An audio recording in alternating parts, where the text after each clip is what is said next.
Alléluia.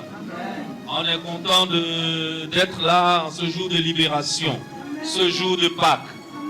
Pâques, c'est la libération du coupable et la condamnation de l'innocent. L'innocent a été condamné et le coupable a été justifié, n'est-ce pas? Aujourd'hui, jour de Pâques, jour de libération, tu es dans la maison du Seigneur, c'est le jour pour célébrer notre Seigneur Jésus-Christ qui, lui, n'était pas coupable, alors que toi et moi étions coupables. Mais lorsque le jugement est tombé, le jugement qui t'était destiné, le jugement qui m'était destiné, le jugement est tombé sur lui. Et lui, il a été puni à ta place. Lui, il a été puni à ma place. Mais gloire soit rendue à Dieu au plus haut des cieux. L'innocent qui a été puni à ma place n'est pas resté dans le tombeau. Le troisième jour, il est ressuscité. Aujourd'hui, c'est le jour de la résurrection. Aujourd'hui, c'est le jour où tout ce qui était mort reprend vie. Aujourd'hui, Jésus-Christ souffle dans ta vie. Aujourd'hui, Jésus-Christ rentre dans ta vie. Aujourd'hui, Jésus-Christ s'introduit dans ton histoire. Aujourd'hui, Jésus-Christ se mêle à ta légende. Et ton histoire ne sera plus jamais la même. Parce qu'à partir de cet instant, Jésus-Christ déclare résurrection dans ta vie. Jésus-Christ déclare guérison dans ta vie. Je demande, je dis qu'en ce jour de Pâques, ce jour de libération, reçois ta guérison miraculeuse maintenant.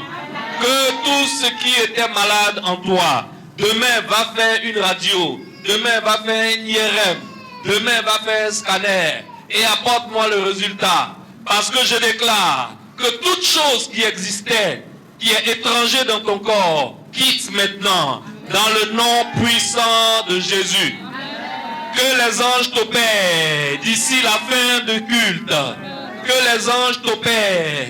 Que les scanners montrent les traces de l'opération. Et que le médecin dise, mais à quel moment tu as fait cette opération? Dans le nom puissant de Jésus-Christ de Nazareth. Cette Pâque, c'est la Pâque du réveil des entrailles endormies. Toute entraille ici qui était endormie et qui n'entendait plus la voix de Dieu. Je déclare, tu te réveilles maintenant, tu reçois l'ordre, réveille-toi maintenant, entrailles endormies. Et les entrailles reprennent vie, les entrailles reprennent vie maintenant. Cette Pâque est la Pâque de la délivrance, cette Pâque est la Pâque de la libération exceptionnelle. Cette Pâque est une Pâque où le sang de Jésus vient dans ta vie comme jamais auparavant. Tu vas expérimenter dans le nom puissant de Jésus. Le Saint-Esprit me charge de te dire que toi qui es ici en ce matin, c'est un rendez-vous exceptionnel. C'est un rendez-vous spécial. C'est un rendez-vous avec le changement dans ton histoire. C'est un rendez-vous avec le shift dans ton histoire. Quelque chose se déplace maintenant. Quelque chose s'aligne maintenant. Quelque chose quitte le désordre pour prendre l'ordre maintenant. Dans le nom puissant de Jésus-Christ de Nazareth. Jésus-Christ ressuscité ce matin est ressuscité avec la chose que tu lui as demandé. Il est venu à l'existence avec cette chose. Dans le nom puissant de Jésus-Christ de Nazareth, je déclare que toute situation qui était un handicap dans ta vie, jusqu'aujourd'hui, reçoit sa résolution maintenant. Pendant que je parle, quelque chose se passe. Et à la sortie de ce culte, tu vas recevoir ce coup de fil. À la sortie de ce culte, tu vas recevoir cette délivrance que tu attendais depuis toujours. Cette Pâque, tu t'en souviendras. Parce que ça sera la Pâque du commencement de ton miracle. Jésus-Christ permet au miracle de se déployer maintenant dans ta vie. Tout prend place maintenant. Tout ce que tu as cherché en transpirant, à partir de maintenant, c'est la chose qui te poursuit. Dis-moi Amen bien. À partir de maintenant, c'est cette chose qui te poursuit. À cause du sang qui a coulé à la croix. À cause du sang que nous invoquons ce matin. Le sang que nous invoquons sur ta situation ce matin. Dans le nom puissant de Jésus-Christ. Il y a 3 jours de cela, tes ennemis étaient en train de fêter. Il y a 3 ans de cela, tes ennemis ont fêté ta fin. Tes ennemis ont fêté parce qu'ils ont eu la victoire. Parce que quand tu as fait cette radio, on t'a révélé cette maladie. Et ils étaient contents. Il y a 3 ans de cela, il y a 3 jours de cela, il y a 30 ans de cela, tes ennemis ont soufflé sur des autels maléfiques. Et ils ont prononcé ton nom sous des autels maléfiques. Et ils ont fait des incantations avec ta photo sur des autels maléfiques. Mais aujourd'hui, je me tiens sur l'autel de la croix. Je me tiens sur la croix de Jésus-Christ. En ce jour de résurrection, ceux qui ont fêté vendredi, tous ceux qui ont fêté vendredi, aujourd'hui ils sont confus. Les moutons et les bœufs qu'ils ont attachés et qu'ils devaient manger, Ces moutons et les bœufs, ils ne les mangeront pas. Parce que c'est toi qui les mangeras. C'est toi qui les mangeras. Dieu te donnera le trésor de l'ennemi. Dieu te fait rentrer en Égypte en esclavage pour sortir avec la fortune d'Égypte, pour sortir avec la richesse d'Égypte. Aujourd'hui, c'est ton jour de retour à la maison. C'est ton jour de retour à la maison. Je déclare que tu retournes à la maison avec la fortune de l'ennemi, avec les richesses de l'ennemi. Tu as emporté tout le butin d'Égypte. Tu as emporté tout le butin des Amalécites avec toi. Et tu rentres avec chez toi. Tu rentres avec le butin maintenant. Dans le nom puissant de Jésus-Christ de Nazareth. Amen. Acclame pour le Dieu ressuscité. Acclame pour le Dieu ressuscité. Jésus-Christ le ressuscité. Oh yes. Alléluia. Nous étions dans un cheminement depuis le dimanche passé. Parce que nous avons lu le livre de Jean 9. N'est-ce pas? Nous avons lu les 41 versets de Jean 9. Et nous avons vu que la problématique qui était dans ce passage de Jean 9, c'était un problème d'aveuglement. L'histoire, c'est quoi? L'histoire, c'est Jésus et ses disciples. Un matin, ils passent et sur leur route, ils croisent un gars qui est né aveugle. Et les disciples de Jésus questionnent Jésus. Et ils lui disent, mais qui a fait la faute dont la conséquence est là?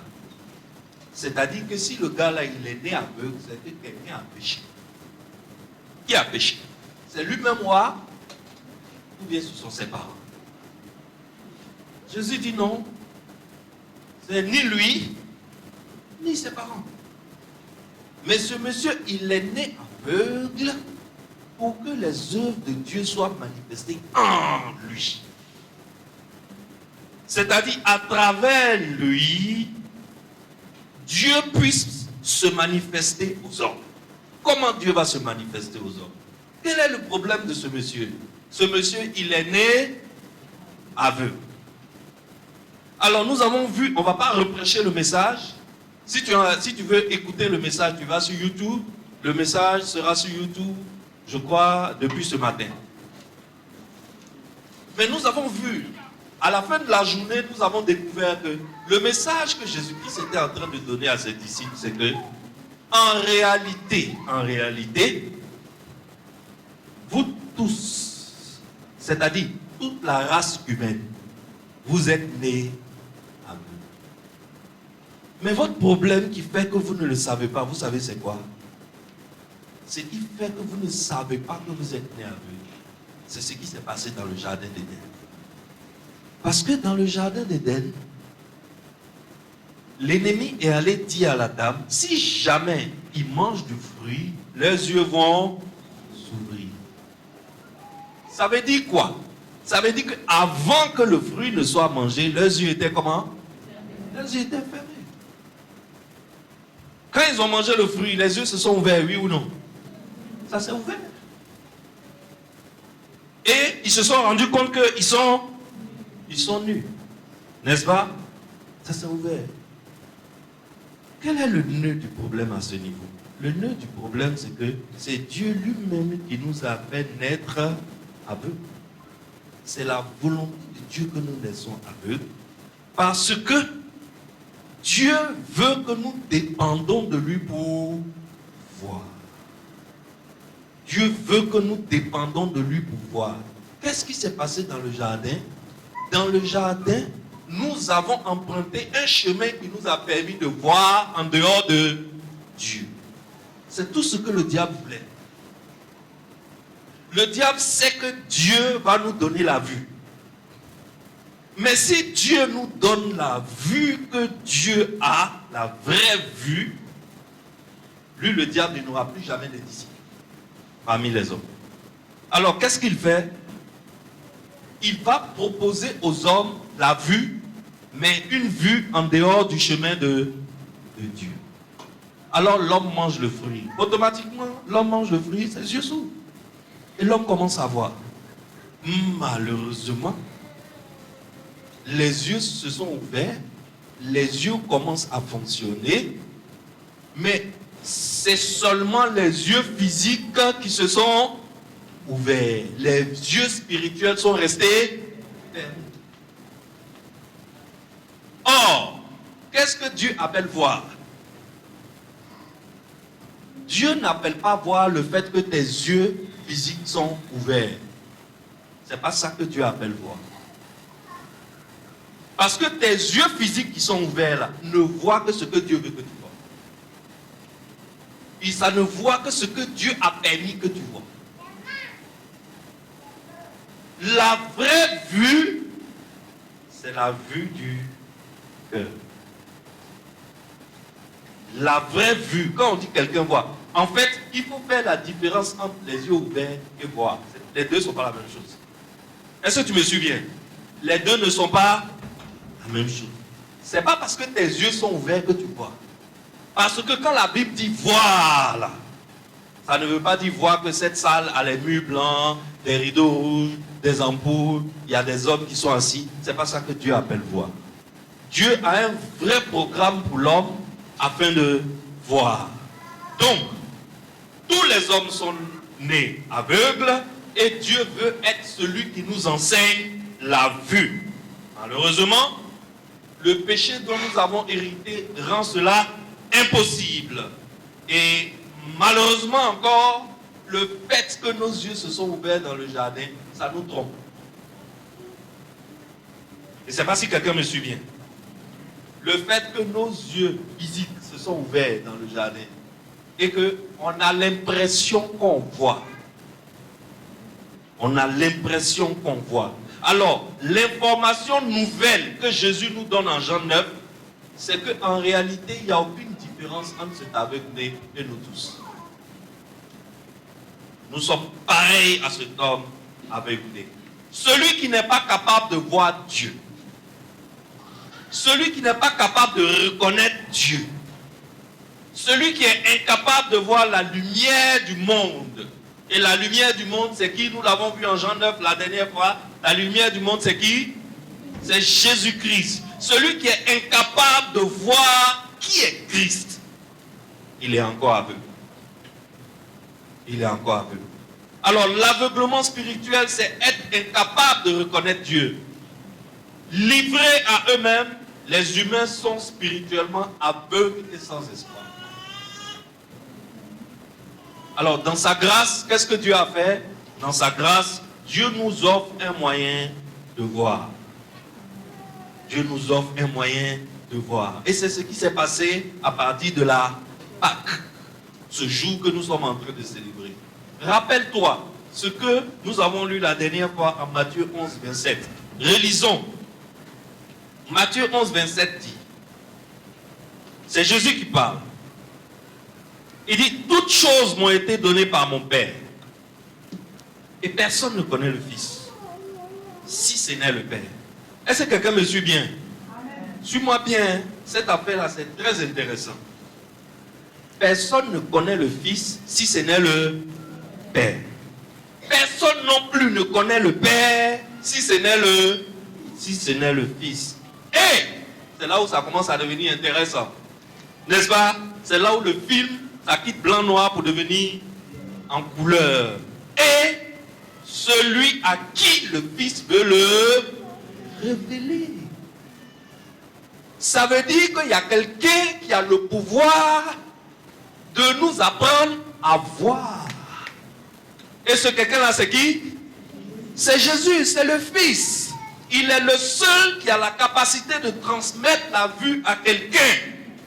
C'est lui qui détient le pouvoir de donner la vue à un aveugle. Et à quel aveugle il donne la vue? À l'aveugle qu'il veut. Est-ce que quelqu'un me suit? À celui qu'il veut. Alors, c'est ce que Jésus-Christ va démontrer brillamment en Jean 9. Jésus-Christ va démontrer qu'il est capable de donner la vue à celui qu'il veut, même si le gars est né aveugle. Lisons comment ça s'est passé. Jean 9, on va lire du verset 6 à 11.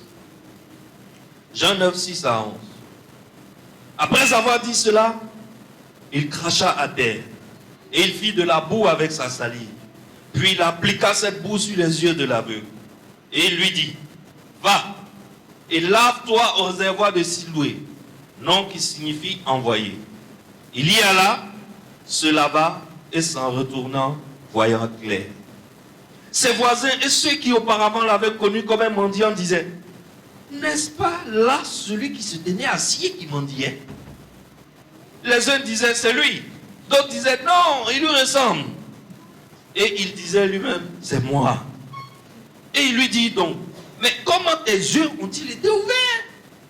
Il répondit, l'homme qu'on appelle Jésus a fait de la boue, a oint mes yeux et m'a dit, va au réservoir de Siloé et lave-toi. J'y suis allé, je me suis lavé et j'ai recouvré la vue. Je croyais que tu allais acclamer pour un tel miracle. Alléluia. Amen. Est-ce que l'aveugle là, il a demandé à Jésus de prendre 21 jours de jeûne et de prière, de revenir le voir au bureau avec une offrande? Hein? Non. Est-ce que Jésus a demandé qui a une bouteille d'huile là? Il a demandé qui a une bouteille d'huile? Ou bien il a demandé parfum Saint-Michel? Est-ce que Jésus est parti porter Gaïa de Rekeba avec un Gaïa chapeau, chaîne, un Gaïa canne pour dire il faut que je mette les habits sacerdotaux d'abord? C'est ce que Jésus a fait? Non. Jésus est rentré simplement dans l'histoire du monsieur. Il a pris un peu de poussière, il a craché dessus, il a mis sur ses yeux, il dit va te laver. Et le gars, il s'est lavé. Et cet aveugle qui est né aveugle et qui est aujourd'hui adulte, ses yeux se sont en fait ouverts. Mais, comme je te dis, il a fait mieux qu'ouvrir les yeux de l'aveugle. Non seulement les yeux physiques de l'aveugle se sont ouverts, mais l'aveugle a commencé à voir. N'oublie pas, on t'a dit voir c'est quoi? Voir c'est reconnaître Dieu. Voir, c'est pouvoir recevoir la lumière du monde. Quand la lumière du monde vient, tu peux la capter, tu peux la saisir.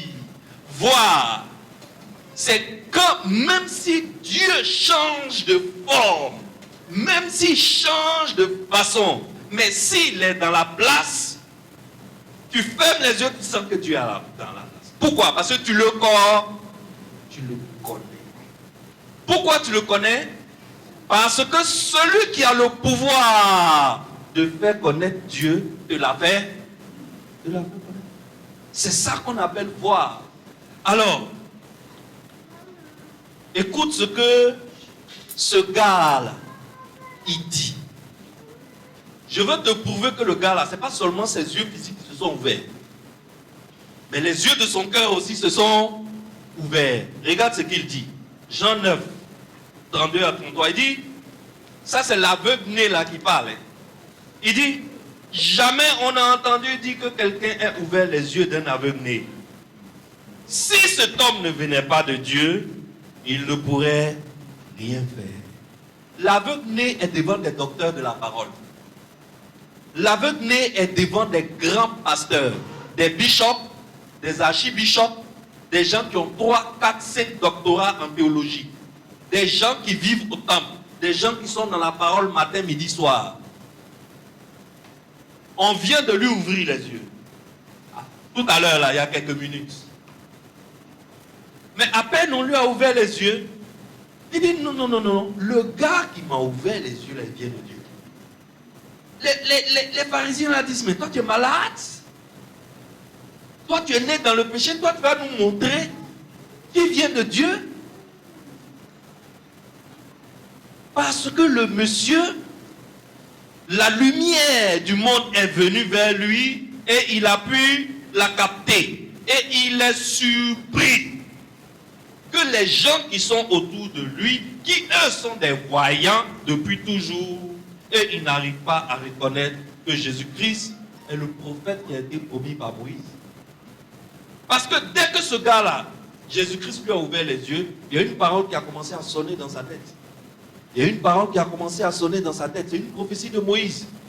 Cette prophétie se trouve en Deutéronome 18:15, où Moïse disait: l'Éternel ton Dieu te suscitera au milieu de toi, dans tes frères, un prophète comme moi. Vous l'écouterez. Ça veut dire que des centaines et des centaines et des centaines avant, ton ancêtre t'avait prophétisé qu'il y a un prophète qui va arriver, et le prophète va agir comme moi, Moïse, j'ai agi. Si ce prophète vient, écoute-le.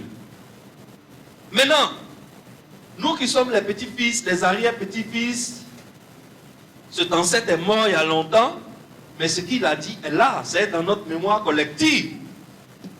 Le prophète arrive, le prophète que l'ancêtre avait promis arrive. Nous, on voyait depuis toujours, on n'a pas eu besoin de guérison miraculeuse. Nos yeux sont ouverts, on n'est pas capable de le reconnaître. C'est l'homme. On vient d'ouvrir ses yeux tout à l'heure, il y a 30 minutes là.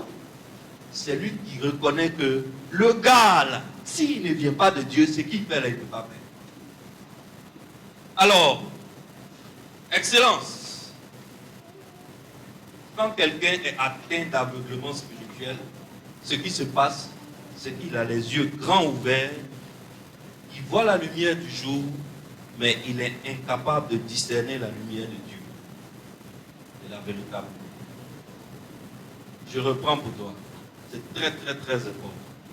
Quand quelqu'un est atteint d'aveuglement spirituel, il a les yeux grands ouverts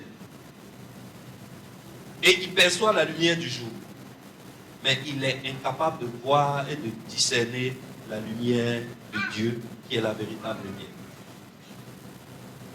Quand la lumière est venue dans le monde pour éclairer les hommes, très peu de personnes l'ont perçu. Parce que malgré les signes miraculeux que Jésus faisait, les gens étaient incapables de reconnaître en lui celui qui a été promis par Moïse et envoyé par Dieu. L'aveugle né a été capable de reconnaître que c'est le gars là qui est le prophète que Moïse nous avait promis. Regarde, je vais te montrer quelque chose qui va te choquer.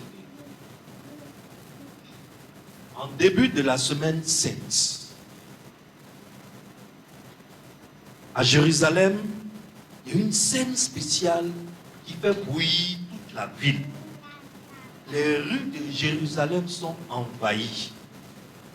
Et Jésus est monté sur un ânon et il est accueilli par une foule qui est en liesse, qui chante des chants populaires, qui chantent des louanges. Et ils agitent des branches de palmier et ils crient Hosanna au fils de David. N'est-ce pas? Aujourd'hui, on célèbre ça dans certaines églises. On appelle ça dimanche de Rameau. De Rameau, n'est-ce pas? Bien. C'était un grand moment d'enjaillement du peuple. Le peuple était dans la joie. C'était une reconnaissance populaire pour Jésus-Christ. On aurait dit une cérémonie de couronnement.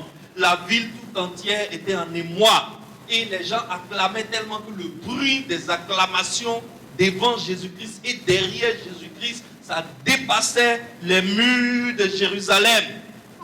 Et c'était comme si tout le monde était convaincu que le royaume que les Juifs attendaient depuis toujours allait s'installer dans l'instant. Parce que si on a un roi, et si le roi est couronné, c'est fini. Toutes les conditions sont réunies pour que le royaume s'installe. Il faut savoir que le peuple juif en ce moment était un peuple qui souffrait sous la colonisation des Romains. Donc tout le monde avait un espoir, c'est d'être libéré des Romains. Et tout le rêve de tout juif en ce moment, le rêve de tout juif, c'est comment les Romains vont libérer leur pays. C'est comme nous les Ivoiriens aujourd'hui, n'est-ce pas? On est sous la domination de la France. Et quand on dit il y a élection, nous tous n'en perdons pas. Pourquoi? Parce que tous les Ivoiriens s'attendent à ce qu'on élise un président qui va prendre gros cœur pour dire à la France, foutez-nous la paix. Vrai ou faux? C'est ce qu'on veut, parce qu'ils sont accrochés à notre économie. Quand la France a besoin d'argent, on vient chercher l'argent où? Dans les colonies de la France. Cette monnaie qu'on a, qu'on appelle le franc CFA, c'est une arnaque. Quand on t'explique comment le franc CFA fonctionne, tu vas comprendre que nous, on ne peut jamais être développé. En fait, notre sous-développement est programmé par la France. Nous sommes programmés pour rester pauvres toute notre vie. Si on continue comme ça. Et la France a ses griffes partout. Vous n'avez même pas idée de ce que la France fait en Côte d'Ivoire. Vous n'avez même pas idée. Quand tu commences à monter un peu, puis on te montre les accords qu'il y a entre la Côte d'Ivoire et la France. Ah, tu as envie. Ah, c'est quoi ça? On nous prend pour qui? Mon frère, c'était exactement la même atmosphère à Jérusalem. Jérusalem attendait un roi qui va venir enlever le genou de Rome sur leur cou. Parce que les impôts que Rome venait prélever à Jérusalem étaient trop. On ne peut pas te prélever ces impôts-là et puis tu vas t'en sortir dans la vie. Exactement comme en Côte d'Ivoire aujourd'hui.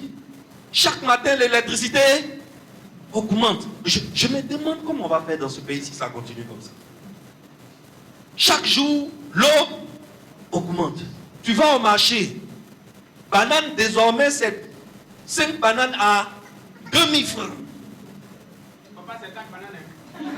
Ah, il y a un qui est parti au marché hier, il dit c'est 4 à 2000.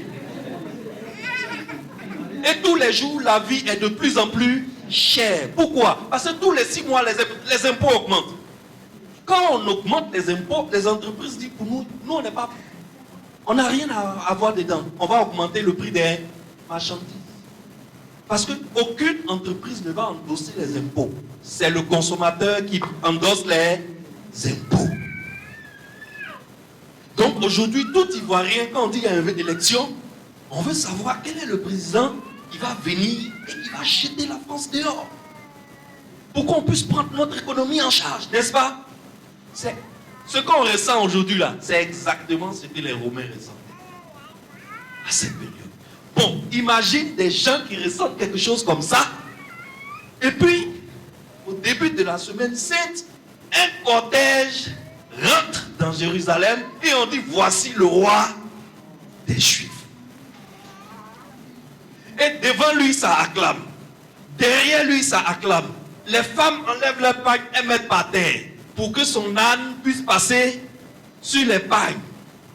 C'est une atmosphère de couronnement. Dans toutes les maisons, on dit, le roi des Juifs qu'on attendait depuis toujours là, il est là. C'est le Jésus là. Ah, c'est pour ça qu'il arrivait à faire des miracles. C'est pour ça qu'il arrivait à réveiller des morts. Ah, c'est pour ça qu'il a tous ces pouvoirs là. C'est le roi des Juifs qu'on attendait.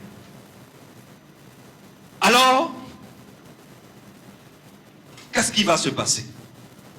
Ce qui va se passer, c'est que 5 jours plus tard, il y a de la déception en l'air. Il y a de la déception en l'air.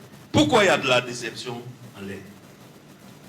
Le peuple vivait dans l'espoir d'un Messie qui lui avait été promis.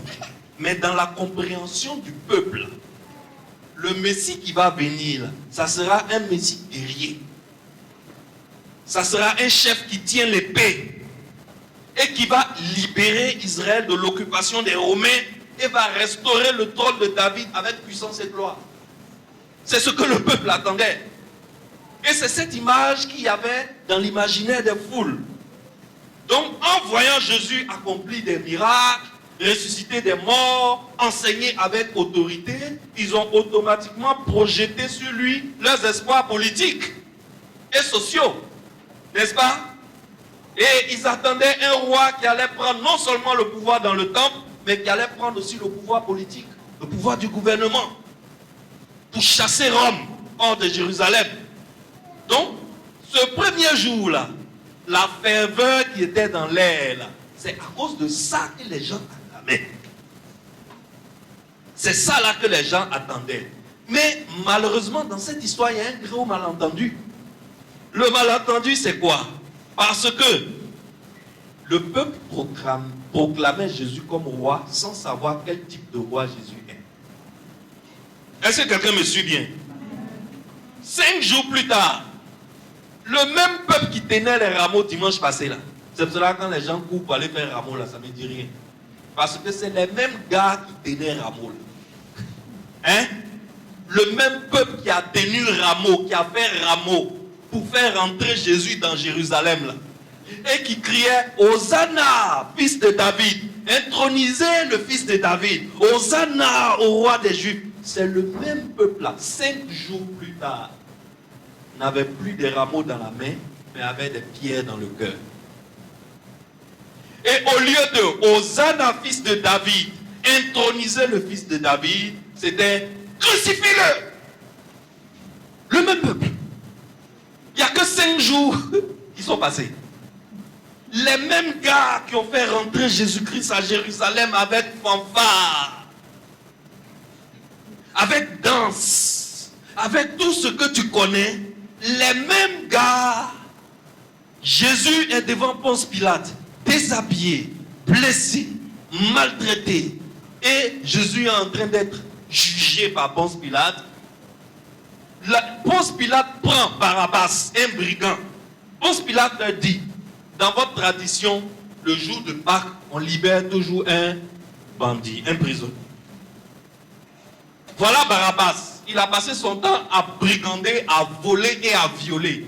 Ça, il n'y a même pas de discussion dessus. Et puis voilà votre Jésus, que moi je pense qu'il est innocent. Parce que depuis là, vous l'accusez, je ne sais pas ce qu'il a fait. Donc, je vous dis, choisissez entre Barabbas et Jésus. Le peuple a choisi qui? Ils ont choisi Barabbas. Un gars qui les a violés, qui a violé leurs femmes sur la route du marché, qui les a piqués couteau, qui les a brutalisés, et qu'on a réussi à saisir un jour, on a mis en prison. Ils disent encore, on a fait quoi? Libérer. Parce qu'ils préfèrent libérer un violeur et un voleur que de libérer un roi qui les a déçus. Mais qui a déçu qui? Parce que quand Jésus lui rentrait dans Jérusalem, Jésus était conscient de la mission qu'il était venu pour accomplir. Mais c'est le peuple et ses guides qui se sont imaginés des choses qui n'existent pas. Ou alors des choses dont ce n'est pas encore le moment. Parce que qu'est-ce qui se passe? Les Juifs, eux, ils ont une promesse que Dieu va leur envoyer un Messie qui va les délivrer. Donc, aujourd'hui, qui est la période où ils souffrent de la colonisation française. Oh, pardon. Ils souffrent de la colonisation romaine. Eux, ils se disent que c'est le moment. Donc, si un roi vient maintenant, c'est vraiment, si quelqu'un veut nous délivrer, c'est pas demain, c'est où? C'est quand? Et tout de suite, c'est... Donc, voilà un roi qu'on attend. On l'attend pour qu'il commence à recruter une armée pour pouvoir s'équiper et chasser les Romains. Le gars, lui, il parle de service. Aimez vos ennemis. Priez pour vos ennemis. Combien de fois vous devez pardonner? 77 fois, 7 fois. Les gens vont... Est-ce que ce métier-là, ça va marcher? On dit qu'il faut venir chasser les Romains. Ils sont en train de nous voler et de nous piller, de piller notre économie. Ils sont en train de nous dépouiller. Pendant qu'eux, ils sont dans leur pays, là-bas, ils grossissent. Ils desserrent la ceinture tous les jours. Nous, dans notre pays, on serre la ceinture tous les jours. On est de plus en plus maigres. Viens nous délivrer de ceux-là. Ils ne chassent pas les Romains. Ils s'en vont au temple. Ils s'en vont chasser les commerçants qui sont au temple. Ah! C'est quel messie ça? Nous, on cherche un chef guerrier. Parce que nous, les Juifs, on nous a promis un Messie. Donc, nous, on cherche le salut des Juifs. Lui, il parle du salut de la terre tout entière. On fait quoi avec la terre tout entière? Ça ne nous intéresse. Ça ne nous intéresse pas. Alors voilà comment les guides religieux vont commencer, tu sais, quand dans une atmosphère, il y a des, comment on appelle ça? Il y a des malentendus, il est facile de faire de la manipulation. Si Alexis est en train de faire palabre avec Sylviane, il est très facile pour une copine de Sylviane de venir manipuler Sylviane. Elle va laisser Alexis et puis elle va prendre Alexis. Vrai ou faux? Hein? Mais si Sylviane et Alexis s'entendent bien, toi tu as fait comment pour dire dans ce couple? Jamais. Donc les atmosphères de palabre façon là, c'est le terrain propice à la manipulation. Alors, qu'est-ce que les chefs religieux vont commencer à faire? Ils vont commencer à faire de la manipulation. Ils appellent les dirigeants, les meneurs. Ils leur disent, écoutez, le gars là, on va l'envoyer au tribunal pour le juger. Si on l'envoie là, demander sa mort.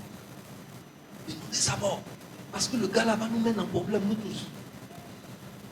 D'abord, est-ce que vous vous rappelez qu'il y a 5 jours de cela, on l'a presque intronisé ici. Mais on a fait ça sans l'accord des Romains. Donc quand les Romains vont savoir qu'on est en train d'introniser un roi sans leur permission, ils vont envoyer l'armée pour faire une expédition punitive. Donc nous sommes en danger.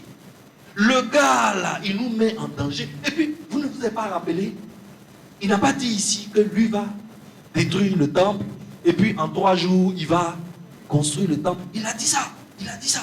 Donc, quand on va aller au jugement, là, dites, on n'a qu'à le tuer. Et le peuple, le cœur du peuple, à cause de la grande déception qu'ils ont eue pour cette attente politique et sociale qui n'a pas été satisfaite comme ils veulent, le peuple préfère rejeter Jésus-Christ. Le cœur humain, lorsque il est en face d'une situation qui ne cadre pas avec ses désirs, où Dieu refuse de cadrer avec ses désirs, et Dieu lui dit, faisons ma méthode, le cœur humain préfère rejeter Dieu. Vrai ou faux?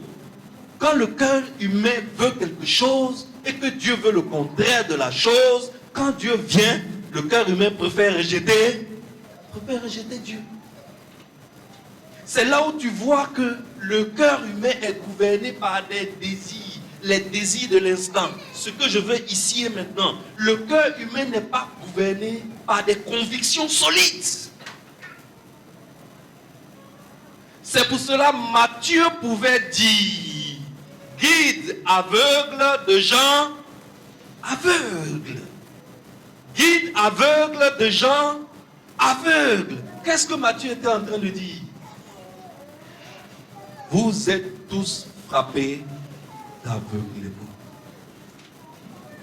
Et les guides religieux, c'est-à-dire les pasteurs, les bishops, les archibishops, les intendants généraux, tout ça, vous êtes frappés d'aveuglement. Et le peuple que vous guidez aussi est frappé d'aveuglement. C'est pour cela que 5 jours avant, vous avez presque intronisé quelqu'un en disant Hosanna au fils de David. 5 jours plus tard, vous dites crucifié. Et qu'est-ce qui s'est passé? Il a été effectivement crucifié. Excellence. Alors, le cœur humain est zélé pour accueillir un Dieu qui confirme ses désirs. Mais il repousse un Dieu qui lui impose sa méthode. C'est pour cela que Jésus dit, je suis venu dans ce monde pour un jugement, pour que ceux qui ne voient pas, ceux qui ne voient point, voient, et que ceux qui voient deviennent aveugles. C'est pas ce qui s'est passé en Jean 9. Au début de l'histoire, qui ne voyait pas? Qui ne voyait pas? L'aveugle né. À la fin de l'histoire, qui voyait? L'aveugle né. Donc, la excellence. Il y a une chose que je veux que tu retiennes. Je veux que tu retiennes l'aveuglement du cœur te guette et me guette, toi et moi et tous les humains, à tout moment de notre vie. L'aveuglement spirituel, c'est la chose la plus dangereuse. L'aveuglement, c'est lorsque tu estimes que tu es arrivé à un niveau où maintenant tu connais. Et que toi, tu ne peux pas venir t'asseoir pour qu'un pasteur qui est converti avant-hier, que toi tu as vu avant-hier, t'enseigne. Et que si on doit enseigner quelque part, c'est toi qui enseignes. Si tu n'enseignes pas, tu ne vas pas là-bas. Quand tu penses que tu sais, le signe qui montre que quelqu'un est aveuglé, c'est lorsque celui-ci pense qu'il sait. Regarde, toujours dans Jean 9, le verset 40 à 41. Qu'est-ce que Jésus dit? Jésus dit, quelques pharisiens qui étaient avec lui, ayant entendu ces paroles, lui disent, nous aussi, sommes-nous aveugles? Jésus leur répondit, si vous étiez aveugles, vous n'auriez pas de péché. Mais maintenant vous dites, nous voyons. C'est pour cela que votre péché subsiste. Je te lis ça en parole de vie pour que tu comprennes plus. Quelques pharisiens sont là, ils entendent les paroles de Jésus et ils lui demandent, est-ce que nous sommes aveugles nous aussi? Jésus leur répond, si vous étiez aveugles, vous ne seriez pas pécheurs. Mais en fait, vous vous dites, nous voyons clair. C'est pourquoi vous restez des pécheurs. N'oublie pas, voir c'est quoi? Voir c'est être capable de reconnaître Dieu quand il est là et de le voir. Et pour les Juifs, voir, ça signifie reconnaître que Jésus-Christ est effectivement le prophète que Moïse a promis et que Dieu a envoyé. Or, pour les pharisiens et les guides religieux, c'était quelque chose de trop difficile. Qui est Christ selon Jean 9? Jean 9 est en train de nous dire que Christ est la lumière du monde. Ça veut dire qu'il est le donneur tout-puissant de la vue à ceux qui sont aveugles et sans espoir. En Matthieu 13, il te dit, pourquoi j'enseigne en parabole? Les disciples lui demandent, Jésus, Seigneur, pourquoi est-ce que tu enseignes en parabole? Il dit, j'enseigne en parabole pour que vous ayez besoin de moi pour comprendre. Parce que pour comprendre la parabole, il faut que Jésus éclaire. Il faut que lui, qui est la lumière du monde, brille pour que tu sois capable de discerner le sens profond que la parabole renferme. Ça veut dire que la lumière de Dieu est disponible pour celui qui la recherche vraiment. Alors, si quelqu'un prend conscience qu'il est un non-voyant et demande à Christ d'être éclairé, alors il verra. Amen. Les Juifs étaient là, ils lisaient la loi tous les sabbats. Mais quand le maître du sabbat est venu physiquement parmi eux, ils ont été incapables de le reconnaître. Ils avaient des yeux, mais ils ne voyaient pas. Ils avaient des oreilles, mais ils n'entendaient pas. Et ils ne comprenaient pas. En tant que des aveugles, celui qui doit nous tenir la main pour nous guider dans notre marche, c'est le seul qui voit. N'est-ce pas? Et le seul qui voit, c'est qui? C'est celui qui est dans le sein du Père. C'est celui qui a vu le Père. Qui est le seul qui a vu le Père. Alors maintenant, je vais te lire un passage biblique et tu vas le comprendre mieux. Peut-être que depuis que tu le lis, tu ne l'as jamais compris. Aujourd'hui, tu vas le comprendre. Parce qu'aujourd'hui, tu as compris ce qu'on appelle la vue. En fait, ce passage biblique, c'est une prophétie de Ésaïe que Jésus reprend en Luc au début de son ministère. Jésus dit, l'Esprit du Seigneur est sur moi, parce qu'il m'a oint pour annoncer une bonne nouvelle aux pauvres. Il m'a envoyé pour guérir ceux qui ont le cœur brisé, pour proclamer aux captifs la délivrance et aux aveugles le recouvrement de la vue. De quel aveugle Jésus parle ici? Oui? Il parle des aveugles du cœur. Tu as parlé gros français. Tu as raison, hein? Mais tout le monde ne peut pas comprendre. Il est en train de parler de quel aveugle? De nous tous. En fait, Jésus-Christ s'adressait à la race humaine tout entière. Attends, je vais jusqu'à la fin du passage. Il dit, pour proclamer aux captifs la délivrance et aux aveugles le recouvrement de la vue, pour renvoyer libres les opprimés, pour publier une année de grâce du Seigneur. Ensuite, Jésus roula le livre, il le remit au serviteur et s'assit. Tous ceux qui se trouvaient dans la synagogue avaient le regard fixé sur lui. Alors il commença à leur dire, aujourd'hui, cette parole de l'Écriture que vous venez d'entendre est accomplie. Jusqu'à présent, quand tu lisais ce passage-là, tu pensais à quel aveugle? Est-ce que tu te mettais dedans? Est-ce que tu te mettais dedans? Moi, je me suis jamais mis dedans. Hey, moi, quand je lis ça, je me suis jamais mis dedans. Moi, je pensais, quand je lisais ce passage, je pensais à nos frères qui sont à l'Institut des aveugles à Yopougon, là. Et puis, ils marchent avec les cannes blanches. Et puis, on les attrape par la main pour marcher là. C'est à eux que je pensais, oh. Car Jésus-Christ est en train de s'adresser à la race humaine tout entière. Parce que exactement comme les Juifs qui étaient assis dans la synagogue ce jour-là et qui l'entendaient parler, nous aussi, on ne se sent pas concernés quand on lit ce passage. Les Juifs qui l'écoutaient là ne savaient pas qu'il parlait d'eux. Eux, ils croyaient que Jésus parlait des aveugles qui sont à l'hôpital. Aujourd'hui, c'est Pâques. Et ce passage s'applique à nous tous en ce jour. La première lumière que Dieu donne à un aveugle, c'est la lumière de comprendre que nous n'avons aucune lumière. Si tu veux acclamer, acclame bien. Alléluia. C'est le premier rayon de soleil, c'est le premier rayon de lumière qui tombe sur un pécheur. Un pécheur doit reconnaître qu'il n'a pas de lumière et qu'il a besoin de lumière. C'est pour cette raison que les dernières paroles de Jésus au verset 41 sont très révélatrices. Quand il dit aux pharisiens, si vous étiez aveugles, vous n'auriez pas de péché.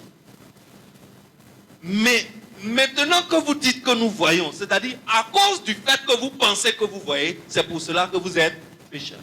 Et que vous allez demeurer pécheurs. Et qu'on ne peut rien faire pour vous. La plus grande tragédie de l'aveuglement, le plus grand problème de l'homme qui est aveugle, c'est l'ignorance. C'est l'ignorance. Tant que tu crois que tu peux voir sans Jésus-Christ, tu es dans l'aveuglement spirituel. Est-ce que quelqu'un me suit bien? Tant que tu crois qu'en dehors de Jésus-Christ, tu peux voir, tu es un vrai aveugle. Alors, est-ce que tu vois le nombre de personnes qui sont concernées par cette parole? C'est incroyable, non? Et puis, ce qui est pire dans cette affaire, c'est lorsque tu reçois la lumière,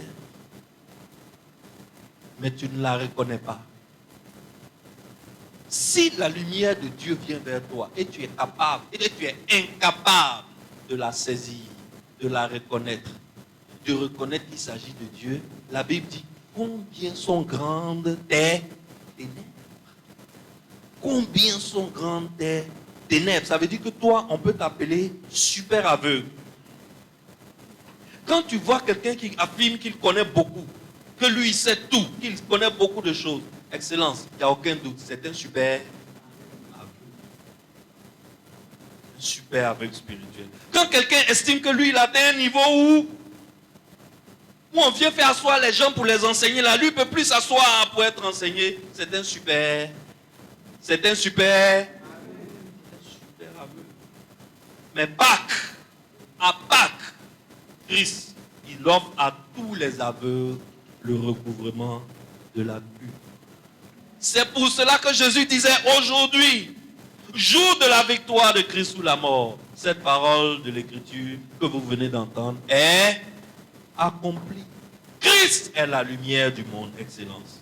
Lui seul donne la vue à tous ceux qui sont aveugles et qui le savent. Donc, qui veulent voir la lumière. Alors, qui est ici comme moi ce matin, qui reconnaît qu'il n'a aucune lumière et il veut que Christ lui donne la lumière? Si tu es ici comme moi, lève la main, lève la main, lève la main. Oh yes. Excellent, je veux t'annoncer que tu viens de recevoir ton premier rayon de lumière. Le fait de reconnaître que tu ne vois pas et que tu as besoin de Christ pour voir, tu viens de recevoir ton premier rayon de lumière. Alléluia. Baissez la main. Qui parmi tous ceux-là n'a jamais reçu Christ comme Seigneur et Sauveur? Lève la main. Tu vas recevoir Christ ce matin comme Seigneur et Sauveur. Qui est ici, qui sait qu'il est aveugle, qui a besoin de lumière et qui sait que Christ seul est la lumière du monde et qui veut recevoir Christ comme Seigneur et Sauveur? Il n'y a personne? Tout le monde a reçu Christ? C'est parfait. C'est une très bonne chose. Ça, c'est une super bonne église. Alors, maintenant que nous tous, nous avons reçu Christ, nous allons chanter à toi la gloire au ressuscité. Et nous allons le chanter sur fond de Sainte Seine. C'est-à-dire, pendant que les pasteurs partagent la Sainte Seine, lisons Jean chapitre 6, versets 53 à 56. Jean 6, 53 à 56. Je lis pour toi. Jésus leur dit, en vérité, je vous le dis, si vous ne mangez la chair du Fils de l'homme, et si vous ne buvez son sang, vous n'avez point la vie en vous-même. Celui qui mange ma chair et qui boit mon sang a la vie éternelle, et je le ressusciterai au dernier jour. Car ma chair est vraiment une nourriture, et mon sang est vraiment un breuvage.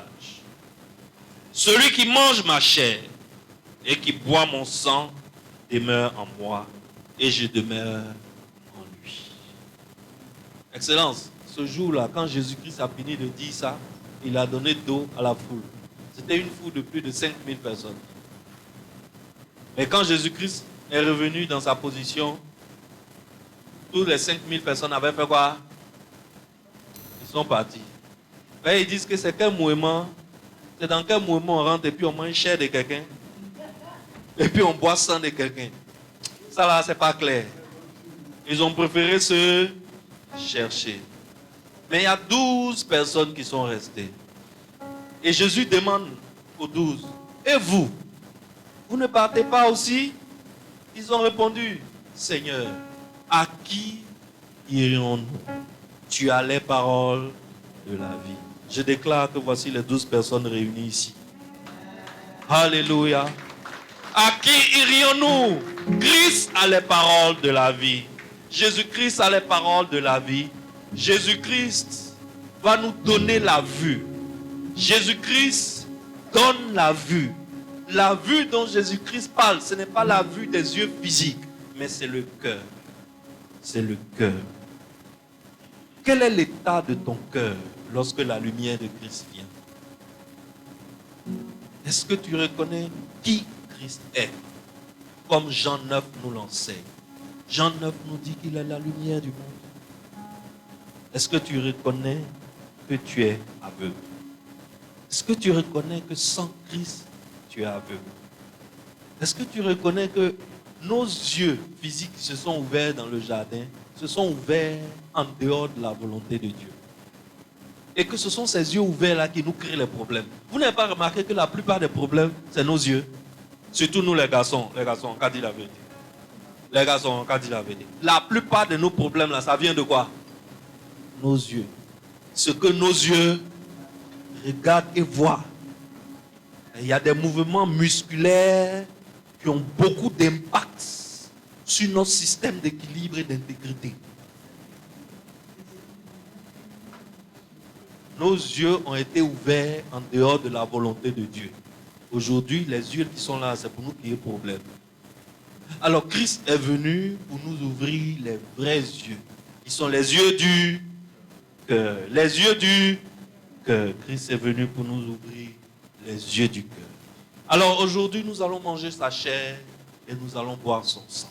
Parce qu'il a dit, celui qui ne mange pas ma chair et qui ne boit pas mon sang ne prendra pas part avec moi dans mon royaume et il n'aura pas la vie éternelle. Excellent, je t'annonce aujourd'hui que tu as la vie éternelle. Amen. En ce jour de Pâques, Christ te promet la vue.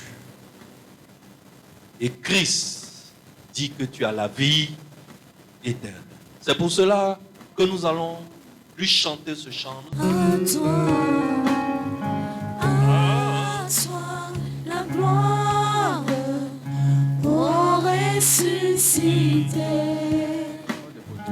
À toi la victoire pour l'éternité. À toi, je veux entendre tout le monde. Ô ressuscité. À toi la victoire pour l'éternité. Brillant de lumière, l'ange est descendu. Il roule la pierre du tombeau vaincu. À toi la gloire, ô ressuscité. À toi la victoire pour l'éternité. Brillant de lumière, l'ange est descendu. Il roule la pierre du tombeau vaincu. À toi la gloire, ô ressuscité. À toi la victoire pour l'éternité. On va prendre la scène, et puis continuer après la scène. Prions. Père éternel, voici ton Église réunie en ce dimanche de Pâques, ce jour de libération. Nous ne savons pas comment te signifier notre reconnaissance. Seigneur, est-ce que tu peux regarder plutôt à nos cœurs? Parce que les mots que nous allons employer ne seront pas assez suffisants pour te signifier notre reconnaissance de nous avoir accordé la vue, de nous envoyer Jésus-Christ pour qu'il puisse procéder au recouvrement de la vue de toute la race humaine. Seigneur, à partir de ce jour, à partir de ce qui s'est passé à la croix, à partir de ce sacrifice, toute personne qui reconnaît qu'il est dans l'obscurité, toute personne qui reconnaît qu'il ne voit pas et qu'il a besoin de Jésus-Christ pour voir, Seigneur, tu lui accordes la lumière. La lumière du monde vient et nous la reconnaissons. C'est ainsi que nous sachons que nous pouvons voir. Père éternel, que ton Saint-Esprit vienne s'assujettir de nos yeux spirituels, afin d'ouvrir ces yeux spirituels, afin de reconnaître Christ quand nous le voyons, afin de reconnaître Dieu quand nous le voyons, afin de reconnaître Dieu quand il est dans une situation, afin que même s'il change de forme, même s'il change de manière de procéder, nous puissions toujours le reconnaître parce que nous le connaissons. Père, que ta volonté soit faite, afin que nous connaissions le Père et que nous le fassions connaître autour de nous. Merci pour la croix. Voici le sang de l'agneau et voici la chair de l'agneau que nous te présentons. Seigneur, nous venons manger parce que nous faisons partie de cette promesse qui s'appelle la vie éternelle. Au nom puissant de Jésus. Amen. Mangeons. Buvons.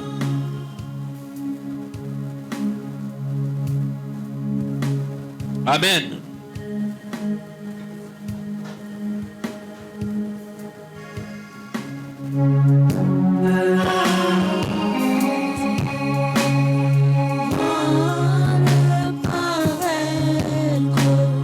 C'est lui, c'est Jésus,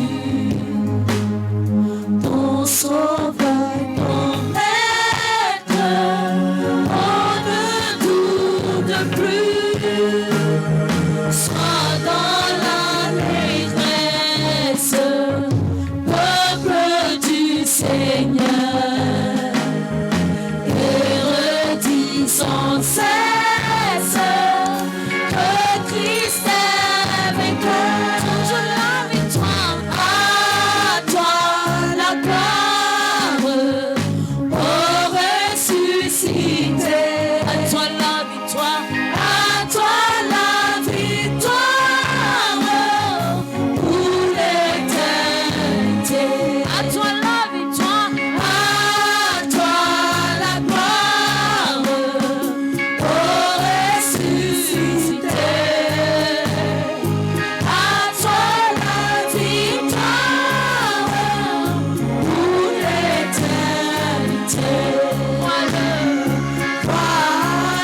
Ton sauveur, ton maître, donne toute puissance, sois en allégresse, peuple du Seigneur. Sans cesse, que tristesse, à toi la gloire, ô ressuscité, à toi la victoire, pour l'éternité.